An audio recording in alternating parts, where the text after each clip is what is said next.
신앙은 궁극적으로 영혼을 지향하는 것이 맞지만 천국의 구원과 지옥의 순편이 분명히 신앙의 기결점이다, 도착점이 맞습니다.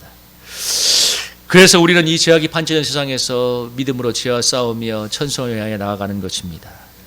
이 천국의 영광이 우리의 궁극점 도달자이기 때문에 이 험한 속에서 고난을 받아서 소망 중에 인내하게 되는 게 분명히 맞습니다. 그러나 우리가 천국을 소망하며 믿음으로 오늘을 살아가지만 오늘 우리가 살아가는 현실의 삶을 살아갈 수 있는 능력도 중요합니다. 오늘만 산다가 내일 천국에 가지 않지 않습니까? 영화 제사처럼 나는 오늘만 산다. 그렇죠. 오늘만 살면 뭘 고민할 게 있어요. 오늘만 산다가 내일 천국에 가는 것이 아니라 내일도 살아야 되고 모레도 살아야 하는 게 문제입니다. 천국을 소망하고 믿음으로 산다고 하면서 오늘의 엄중한 현실을 무시하는 것은 엄연한 현실 도피입니다. 우리가 기도하면서 주님을 의지하고 교회에 나오는 것은 그 속에서 물론 위로도 받고 평안도 얻고 하나님의 위로를 받기 위함이 분명히 맞습니다. 그러나 이것은 이렇게 힘을 얻어서 이 세상을 믿음으로 힘차게 승리하려고 하는 것이지 현실을 도피하라는 게 아닙니다. 지난주 우리 과거 선교단체 출신 목회자들 10대 명이 무지에서 모여서 1박 2일 모임을 가졌는데요. 모임 중에 각자의 현황을 돌아가면서 나누는데 다들 자기들의 삶을 진실하게 나누면서 너무 은혜가 되었습니다. 근데 유독 한 분이 분명히 신앙적인 얘기를 하는 게 맞는데 너무 동떨어져서 참 뭐라고 표현하냐, 요즘 뭐라고 하면 완전히 갑분싸라고 하나요? 갑자기 분위기가 싸해진다, 그런 느낌이었는데 이분은 저하고 굉장히 친한 분이고 지금도 종종 소통을 하는 분인데 이분은 옛날부터 노이드 존스 목사를 굉장히 좋아했어요. 아마 조금 신앙에 관심 있는 분들은 노이드 존스 목사가 누군지 아실 것입니다. 20세기 초에 영국의 아주 위대한 설교가이자 목회자입니다. 그래서 그분이 정말 노스트민스터 그 교회가에서 목회할 때는 뭐 노르웨이에서 그 설교를 들으려고 비행기편을 타고 왔다고 얘기까지 하더라고요. 그래서 굉장히 오늘날도 그분의 설교집과 신앙이 굉장히 많은 영향을 미치고 있는데 그분은 이 노이드 존스 목사에게 너무 큰 은혜를 받았어요. 근데 30년 전에도 그 얘기를 하고 있는데 이번에도 30년 후에 모임을 하는데도 똑같이 그 얘기하고 있었습니다. 그래서 주로 묵상하는 게 죽음이라고 했습니다. 신앙적인 이야기를 하는데 참 뭐랄까 딴 세상에 살고 있는 사람처럼 느껴졌습니다. 그리고 모임 후 서울에 있는 그 저희 지인 목사님과 후일담을 나누는데 마지막 시간에 카페에 모여서 이야기를 했는데 335 모여서 이야기했는데 그분하고 우리 제 지인이 얘기를 했는데 또 노이드 존스 얘기를 하더래요. 그래서 우리 지인이 또 한 소리를 잘하거든요. 뭐라고 얘기했냐면 이제 노이드 존스 목사 책 좀 그만 보고 오늘 시중의 책들도 좀 보고 오늘 살아가는 이 현실에 대해서 좀 더 많이 생각을 열었으면 좋겠다고. 그래서 제가 그래 웃으면서 잘했습니다. 잘했다고 내가. 여러분 노이드 존스의 목사의 신앙강을 30년간 주구장창 추종하는 그분의 신앙을 함부로 평가하면 안 되지만 노이드 존스 노래를 부르는 그 목사님의 사모님이 저에게 던지는 한마디가 아주 뼈에 남았습니다. 이상 속에 사는 분이라고 했습니다. 꿈속에 사는 분이라고. 여러분 저는 그분이 좀 더 현실의 목회자가 되길 바라지만 어쩌면 그것은 얼마 전까지 저의 자화상이기도 했습니다. 저는 성일교회에 부임해서 2000년부터 일과 목회를 병행하게 되면서 제가 한 가지 확실히 깨진 건 뭐냐면 제가 마음에 금과 억적처럼 삼았던 말씀이 있습니다. 마태복음 6장 33절 먼저 그의 나라와 그의 의를 구하면 이 모든 것을 더하리라. 맞아요. 근데 중요한 건 저의 이 모든 대의 명분 속에 재정, 모든 가정생활, 모든 것을 다 그냥 집어넣어 버렸습니다. 하나님이 다 하실 거라고. 근데 교회가 어려워서 사례비도 안 내오고 우리 두 아들은 이제 대학도 가야 되고 빚도 지고 총책인 난국이 와서 일을 할 수밖에 없고 현장에 나가서 일을 하기 시작하니까 이 모든 것을 거라는 믿음이 완전히 박살이 나버렸어요. 나는 이렇게 하나님 나라에 대해서 충성하는데 내가 50이 넘어서 왜 청소를 해야 되는가는 이 원망과 불신이 그냥 하늘처럼 쏟아올랐습니다. 그래서 참 한동안은 날마다 지옥이었는데요. 그러나 이 시간을 지나면서 확실해진 건 하나님 나라에 몰빵했던 저의 신앙이 그나마 현실의 눈을 좀 뜨게 되었습니다. 여러분 이게 왜 중요할까요? 하나님 나라를 구하면 되는 것이 아니라 현실을 살아가면 현실의 필요를 채울 수 있는 능력이 필요하다는 걸 너무 뼈저리게 필요했습니다. 그래서 그전에는 많지 않아도 교회에서 사례비를 받고 집사람 일하는 것으로 해결했지만 이제 안 되니까 이 현실을 해결하기 위해서 돈을 벌게 되면서 현실을 살아가는 이 삶에 대해서 눈을 떴습니다.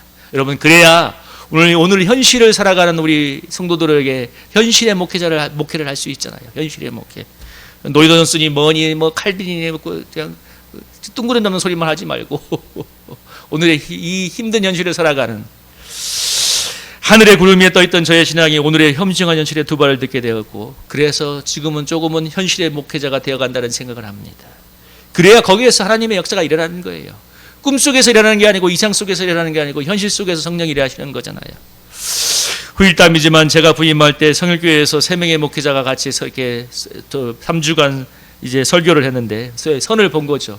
제가 그때 공교롭게 마태복음 6장 33절 중심으로 신앙과 돈에 대한 주제에 대해서 설교를 했는데, 후에 들어보니까 성일교회 성도들이 제가 신앙과 돈에 대해서 설교하니까 그게 가장 현실적이어서 좋았다고 호평을 했다고 합니다. 저는 그래서 어떤 생각이 들었냐면, 목사님들이 무슨 얘기를 하길래 그럴까? 저도 분명히 그때 신앙과 돈에서 얘기했지만 신앙이 중요하다 뭐 이렇게 얘기했던 것 같거든요. 그런데 어쨌든 목사님이 가장 현실적이고 실제적인 얘기를 해서 그게 호평이었다고. 그래서 저는 참 그런 생각을 많이 해봤습니다. 야, 우리 목사님들이 어쩌면 너무 몽상 속에 살고 있는 것은 아닌가. 아까 뭐 제가 우리 노이던스 목사님 빠인 그 목사님 얘기를 참 비끄러운 얘기처럼 했지만, 너무 많은 목회자들이 하늘에 떠 있는 목회를 하고 있는지 모릅니다. 어느 신학교 교사가 어느 대형교회 목회자의 설교를 듣고 분노해서 페이스북에 글을 올린 것을 들었습니다. 내용이 그것이에요. 현실이 힘들어도 기뻐해라. 맞는 말이죠. 근데 그분은 뭐라고 했냐면, 그 교수님이지만 참 현실적이었어요. 현실 속에 살아가는 게 얼마나 힘든데, 그 속에서 기뻐하기가 얼마나 힘든데 저렇게 막 지르듯이 얘기하느냐. 여러분, 고난 중에 기뻐하기가 얼마나 힘든지, 괴로움을 모르고 무조건 기뻐해야 한다는 말은 심하게 표현하면 강단의 언어폭력이 될 수 있습니다. 힘실현 현실을 너무 도외시하고 결론만 말하기 때문에, 맞아요, 다 하나님이 합력하여 선을 이루죠, 하나님의 뜻이죠, 하나님이 책임져 주시오. 그렇지만 이 과정을 모르면, 그 괴로움을 모르면 다 얼마나 언어폭력이 될 수 있는지 모르집니다. 여러분, 여담이지만 성경에는 하나님의 용어가 16,000번 나오고, 그 다음에 제일 많이 나온 용어가 뭔지 아십니까? 약 2,000번 나온다고 합니다.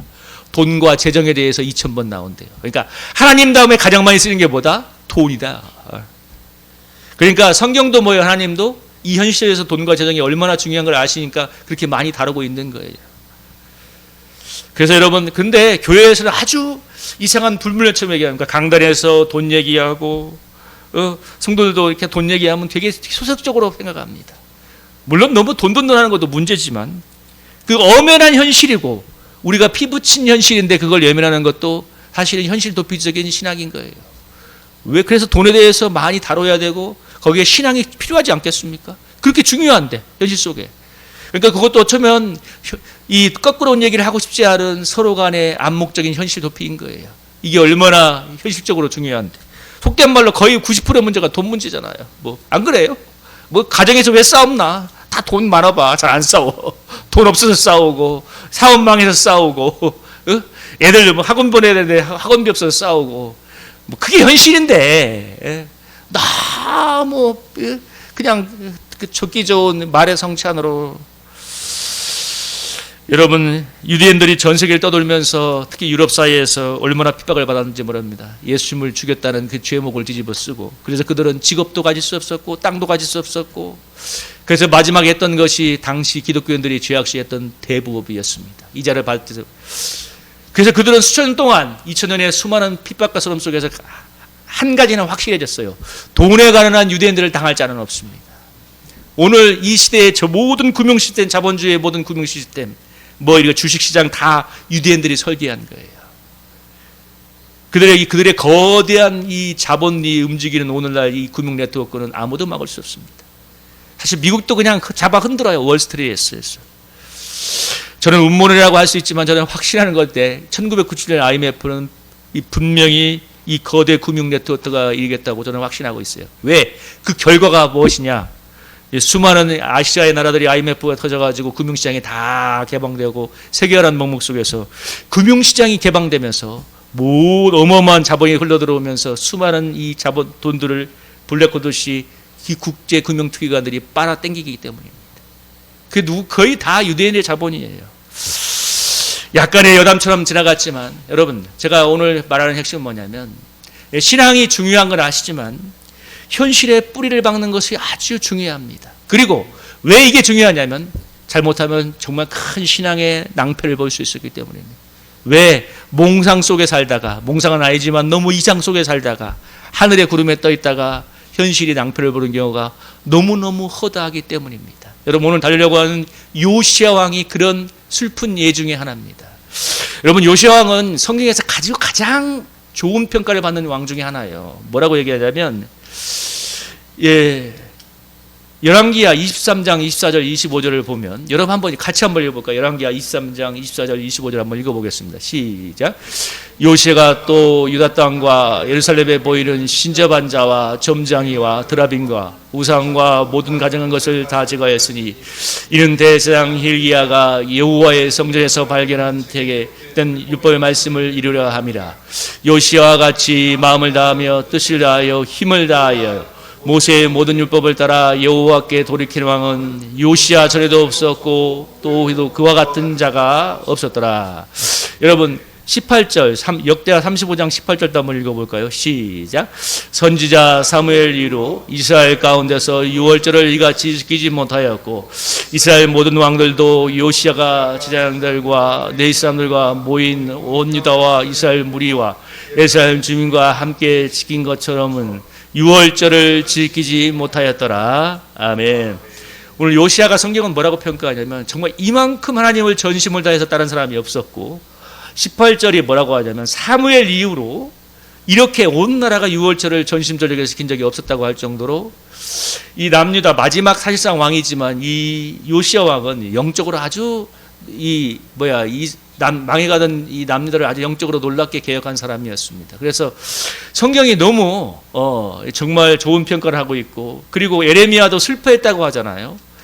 이 역대하서 35장 24절에 보면 온 국민들이 요시야의 죽음을 슬퍼했다고 말합니다.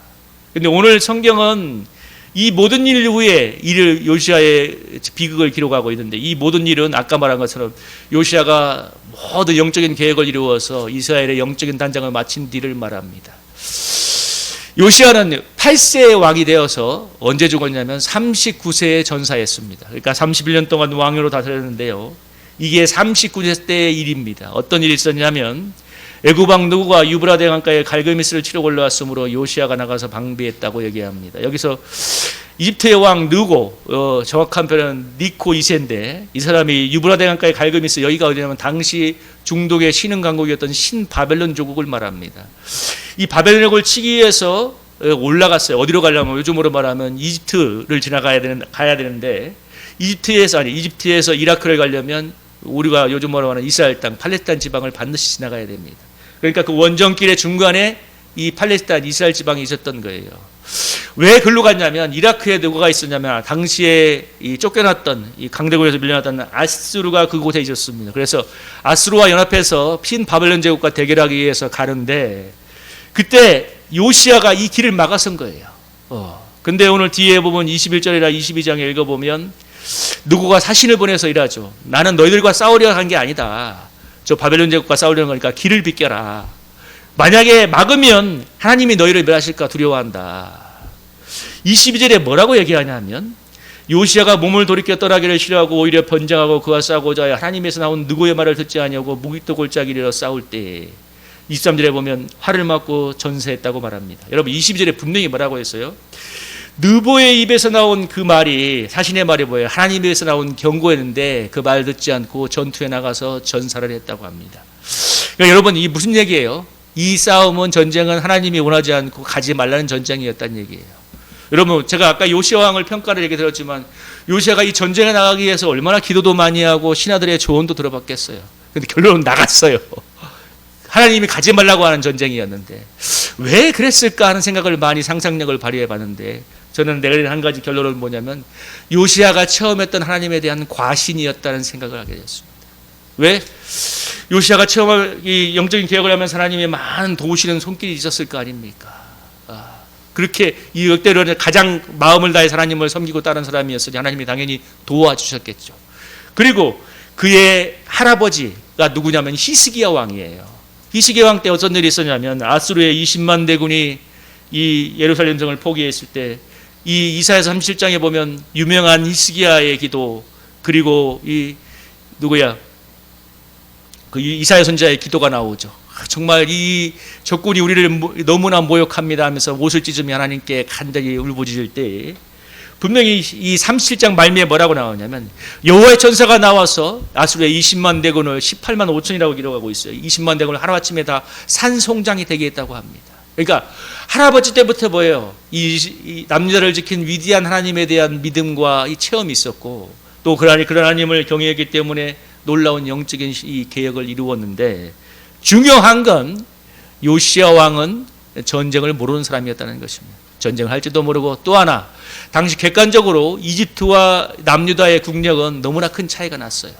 그러니까 전쟁을 하면 사실 현실적으로 이길 가능성이 별로 없어요. 요즘으로 말하면 우크라이나 러시아 정도 될까? 뭐 우크라이나가 선전하고 있지만 선전이 아니라 거의 몸을 뜯겨가면 팔다리 하루에 하나씩 잘라내면서 겨우 버티고 있는 거죠. 그런 싸움이었기 때문에 사실 현실적으로 생각하면 전쟁에 나가면 안 되는 게 맞았습니다. 근데 요시야는 여러 가지 이유가 있었어요. 자기의 아버지, 할아버지가 히스기야면 그 아들이 므낫세고 자기 아버지인데, 므낫세가 아수르의 침공에 의해서 예루살렘이 함락되고 므낫세가 이 아수르의 포로로 끌려갔습니다.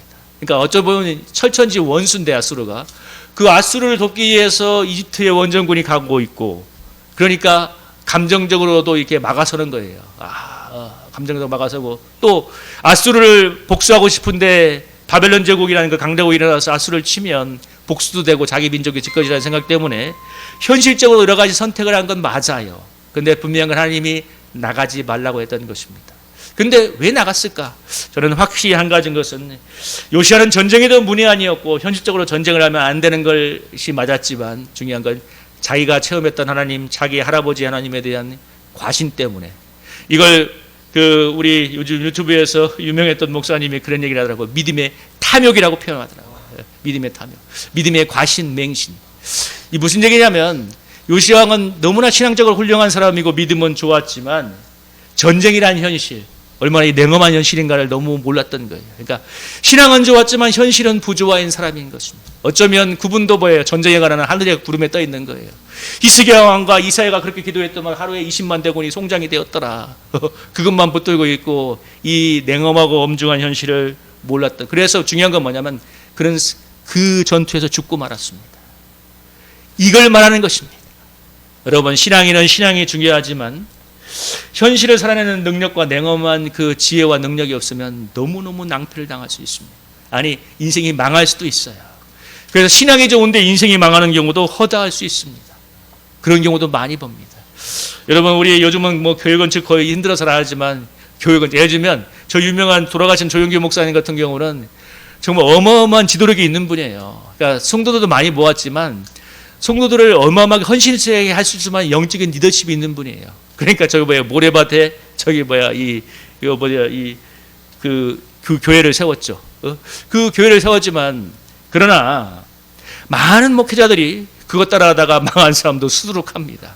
왜? 자기는 그런 믿음이 안 되는데, 자기는 그렇게 이 사람들을 헌신시킬 수 있는 영적인 지도력도 없고 그만한 급이 안 되는데 하다가 교회가 경매로 돌아간 경우도 너무 많아요. 현실을 모르고.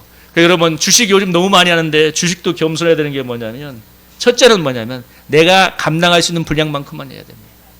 두 번째, 몰빵하면 절대 안 됩니다. 제가 왜 이 말을 들었냐면, 저의 친구 목사 중에 그분 목회를 정말 잘하는데 이분은 제가 보면 너무 재테크에 밝아서 내가 농담으로 그래요. 너는 목회하지 말고 돈을 벌자 그래서 나를 후원하지 그랬냐. 너무 잘 알아요. 들어보니까 젊을 때부터 직장생활하면서 이런 걸 너무 많이 해봤어. 그러니까 잃어보기도 하고 따보기도 하니까 너무 잘 알아요. 그분의 핵심적인 조언은 뭐냐? 절대 몰빵하지 마라. 분산 투자해라. 뼈에 새긴 교훈이었어요. 그런데 그분의 교훈이 너무 마음이 왔습니다. 근데 그 속된 말로 그렇게 빼새긴 교훈을 했기 때문에 그런 사람들은 망하지 않아요. 그런데 객기 부리는 사람들, 빚내가지고 투자했다가, 여러분, 뭐 SK 주식이 좋긴 하지만 거기에 몰빵했다가 내버리지 걸었다가 한순간에 날아가요. 1억 대출했으면 한 방에 청산되면 1억이 빚이 그냥 눈 깜짝할 사이에 생기는 거예요.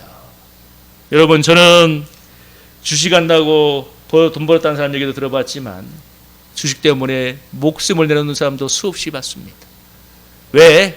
감당할 수 없는 빚을 내서 몰빵하다가 하루아침에 그냥 쫄딱 망하니까 이 현실이 감당이 안 되는 겁니다. 그래서 여러분, 현실적이 되는 것은 아주 중요한 거예요. 아까 우리 최동원 집사님이 자영업자 얘기하면서 너무 어렵다고 했는데, 여러분, 수많은 사람 대기업에 다니다가 퇴직할 때, 아니면 이렇게 공무원으로 퇴직할 때 가장 흔하게 하는 게 치킨집 아닙니까? 커피숍. 근데 여러분, 장담하건대 100에 99.9개가 망해요. 왜? 장사의 세계가 얼마나 무서운데. 그래서 차라리 겸손하게 눈에 뽀대나는 그런 직업이 아니라 아예 경비를 하든지 몸을 때우는 청소하든지 고정적인 월급을 조금이라도 받는 그런 일을 하면 자기의 재산을 지키면서 노후를 안정적으로 갈 수 있습니다. 근데 답도 없는 장사에 뛰어들었다가 언젠가 10년 전 얘기인데 신도림역인가 거기가 반경 1km인가 2km 내에 치킨집이 700개 있다라고. 750개 1km 내. 그러니까 치킨집에 무한경 누구도 못 살아남는 거예요. 거기서 누가 몇 개 살아남겠어. 그러니까 너도 나도 치킨집 하는 거야. 가장 만만한 게 커피숍. 누구만 좋은 일 시키나 인테리어 업자들. 왜 또 망한 거 또 떼고 망한 거 또 뜯고. 여러분, 그러면서 아까운 은퇴금은 다 날아가는 것입니다. 옛날에 직업군인들 하는 얘기 들었어요. 제가 군 시절에 수십 년 전 얘기인데도 직업군인들이 한탄을 하더라. 자기들이 군생활하다가 수십 년 군생활하다가 이렇게 퇴직금 받고 나가면 내 돈은 보는 사람이 임대래. 보는 사람이. 왜? 너무 현실을 모르니까. 그야말로 사기를 당하고. 여러분, 공직에만 있었던 분, 특히 교사했던 분, 이런 분들이 교장까지 하던 분들이 여러분 잘 공직을 마치고 은퇴했다가 그냥 아니면 아예 연금을 받고 살든지 아니면 겸손하게 진짜 아무리 교장이었지만 차라리 경비를 하든지 하면서 마음을 겸손하게 낮추면 노후가 평안한데 사기꾼한테 털려먹고 그야말로 나중에는 얼마 있다가 가정도 깨지고 자살했다는 얘기 들으면서 너무 씁쓸했습니다. 왜? 현실을 모르니까. 이래서 현실하는 게 너무 중요한 거예요. 주식도 마찬가지고. 여러분, 그분 설교 중에 이 얘기가 정말 뼈때렸어요. 어느 여자 선교사 얘기인데 나이 50이 넘어서 자녀 셋 데리고 선교 갔다가 3년 만인가 돌아와서 너무 선교지 힘든 일 때문에 우울증인가 막 이렇게 걸려가지고 2년 동안 들어누워 있다가 회복되니까 또 선교 나간다고 그 목사님한테 전화가 왔더래요. 근데 이번에는 공무원 퇴직한 남편도 데리고 나간다고. 마지막 남은 아파트도 쳐버려서 간다고. 그래, 그분이 그랬대요, 목사님이. 당신이 안 듣는 걸 알지만 그래도 꼭 이 말을 해야 되겠다. 가지 말고 차라리 이 땅에서 행복하게 살아라. 여러분, 무슨 얘기냐면 선교를 가서 고난을 받는 건 당연한 거지만 선교지의 영적인 전쟁은 여러분 상상을 초월합니다. 심지어 현지에 있는 아프리카 같은 데는 현지에 있는 주술사들이 선교사를 저주하면 죽는 경우도 허다해요. 심장마비로 죽고. 제가 아는 우리 옛날에 꽤 오래전에 우리 교회 와서 간증했던 남아공의 이머시 선교사님은 총을 2번 맞았습니다. 그야말로 그래서 내가 이머시 선교사님은 지금도 살아남아서 속된 말로 거기서 승리했어. 교회도 세우고. 근데 그분 내 기질을 알거든요. 저보다 더 세요. 정말 이겨낼 수 있는 기질이에요. 그러니까 거기서 속된 말로 살아남은 거야. 근데 방금 얘기한 여전도서처럼 여자 선교사처럼 가서만 우울증에 들어눕고 원망과 여기까지 치는 사람은 가면 안 돼요. 왜? 불렀을지라도 감당을 못하기 때문에. 그러니까 자기를 모르는 거예요. 믿음을 과신하는 거예요. 왜? 자기를 모르기 때문에. 영적인 전투가. 그러니까 저는 목회자나 우리 주일이라는 사람들이 가장 큰 중요한 덕목 중에 저는 개인적으로 꼽는 것 중에 하나가 전투력입니다. 영적인 전쟁이잖아요. 전쟁의 수단과 방법이 없어요. 사단은 그 어떤 방법을 다 동원합니다. 이걸 이겨낼 수 있는 영적인 강건함과 지혜가, 뱀 같은 지혜가 필요해서 이겨내야지. 일단 이겨내야 목회도 하고 사역도 살려야지. 거기서 맹해가지고 현실에 지혜가 떨어져가지고 망해봐. 아무것도 못하는 거예요. 사단에게 좋은 시키는 거예요. 그래서 여러분, 우리가 믿음과 현실의 조화라는 것은 얼마나 중요하고, 제가 아까 저의 간증도 했지만 이 하늘의 구름이 아니라 믿음이란 이 아름다운 피자고리라 이 아주 엄중한 현실 속에 내 신앙을 뿌리박아서 조화를 맞춰가는 것은 너무나 중요하고 건강한 신앙입니다. 그래야 승리할 수 있습니다.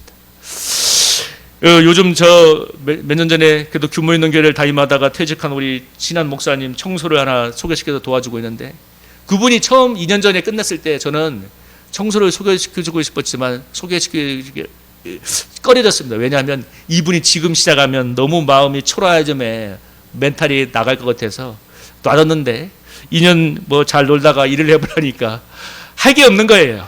그러면서 어떻게 또 길이 연결해서 연결을 해주고 있는데, 지금은 그러니까 뭡니까? 감당할 수 있는 현실의 때가 되었기 때문에 하는데, 여러분 이건 중요한 겁니다. 오늘을 살아갈 수 있는 현실을 살아갈 수 있는 능력과 현실적으로 감당을 해내야 여러분 우리의 삶도 가능하고 믿음도 가능한 것이지, 오늘의 현실이 완전히 무너져 있는데 무엇이 가능하겠습니까? 한번 생각해 보세요.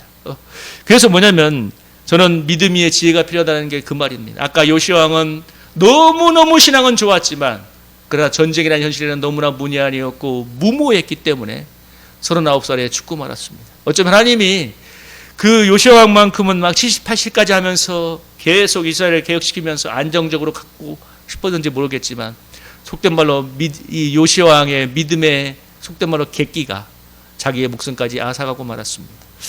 저는 우리 사랑하는 성도님들이 그래도 우리 역사분들은 평신도의 삶이니까 훨씬 덜 할 거예요. 목회자들이 제일 심하지. 믿음과 현실의 부조화.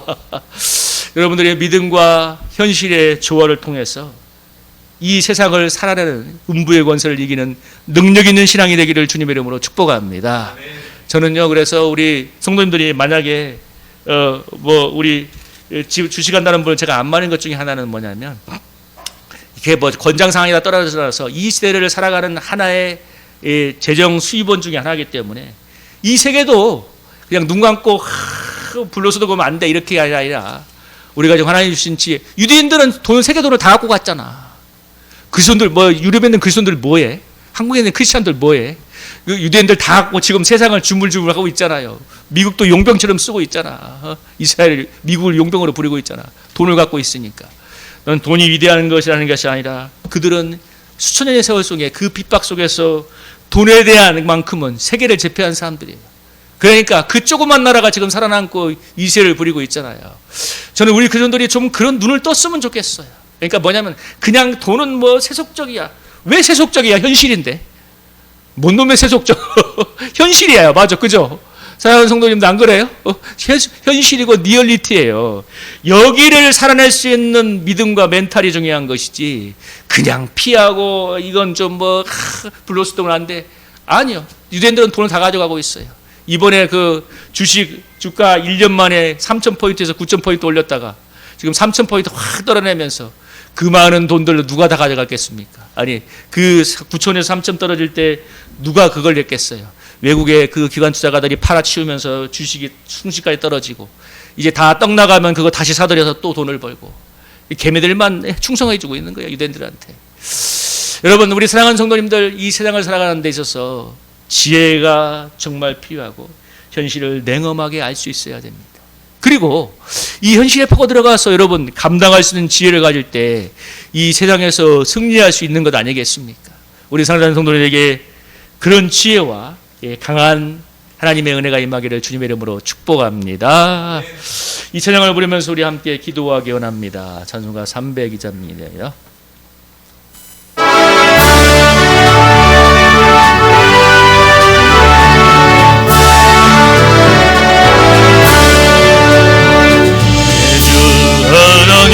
넓고 큰 은혜는 저 큰 바다보다 깊다. 자주를 끌러 깊은 배로 저 한가운데 가보라. 언덕을 떠나서 장파리 비와 내 주 예수 은혜의 바다로 내 맘과 정하라. 왜